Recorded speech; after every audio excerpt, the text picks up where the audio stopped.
This video will demonstrate creating recurring events in NoteScribe. With the NoteScribe calendar, you can create events that occur daily, weekly, monthly, or even yearly. You have quite a few different options for creating recurring events, and we're going to go over all that in this video.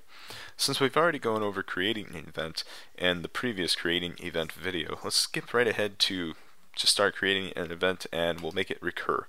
So as you can see, it's the same as creating a regular event, and if we want the event to start on September 8th, we can just leave that set here. And next we're going to set a time. So let's say we have a Spanish class. This starts 8 o'clock on Monday, Wednesday, and Friday. So let's go ahead and put that time in. And if it runs until 9 o'clock, we won't need to change that. And let's pick a color for all of our classes. Let's go ahead and pick this color. And for our label, let's put in class. And for description, let's put in Spanish class. Next, as you can see, this is pretty much like a standard event. To make it a recurring event, though, all we have to do is go down to the recurring events series box. When we check the recurring event, we can set it up so that we have events occurring either daily, weekly, monthly, or yearly. For this one, we want to set it up so it happens on Monday, Wednesday, and Friday. So if we go to the weekly tab, you can see that we can set it up so that it recurs every week on Monday, Wednesday, and Friday. So all we have to do is select the days that we want it to happen on and then program in how long we want it to go. So we already set it to start on the 8th. So if we want it to go all the way through the semester till, say, the middle of December, we could have it go till December 19th, for example. And once we have our dates set and which days of the week we want it to recur on, all we have to do is hit save.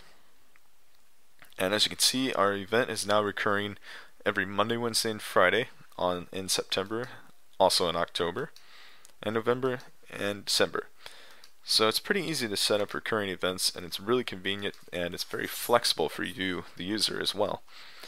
In NoteScribe, you can also set up monthly events, which is very convenient for setting up things such as when a bill might be due, for example.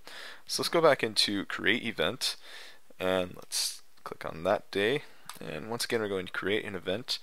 And let's say we want to have a recurring event monthly that reminds us to pay our tuition bill.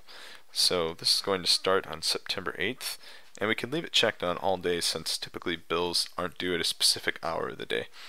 Next, let's select our color. Since I currently have all the bills in this color, I'm going to select teal again.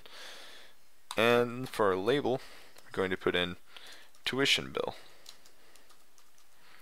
And then for the description, pay tuition bill. Not too much different than the label, but it works. Next, let's set up the recurring event for this. So once again, we're going to check on the recurring event box, and we're going to go to the monthly tab this time. So as you can see, it's already set up to recur every 8th, every month, and we can have our recurrence end. Let's go ahead and set that a year from now. Hopefully it's paid off by then. And if it's not, we can always add more. So we'll select September 8th, 2009. And as you can see, we have our recurring start on 9/8/08 and ending on 9/8/09. So let's go ahead and click Save. And as you can see, we have our tuition bill event now created. And if we jump up to next month, you can see that our tuition bill is recurring every month as it's shown in October and also in November. So that is how you set up a weekly reminder and a monthly reminder. Yearly reminders and daily reminders are set up exactly the same way. As far as the yearly ones, you might use that for a birthday or for an anniversary, for example. Or for daily, if you want to remember that you have to work out or have a detailed schedule for yourself every day, all you have to do is plug it in, and you can select whether or not you want it to occur on the weekend as well. And you can select just every weekday if you only do it during the week. So that's basically how you set up recurring events in NoteScribe. And if you want to learn more about setting up regular events in NoteScribe, you can watch the Create Events video.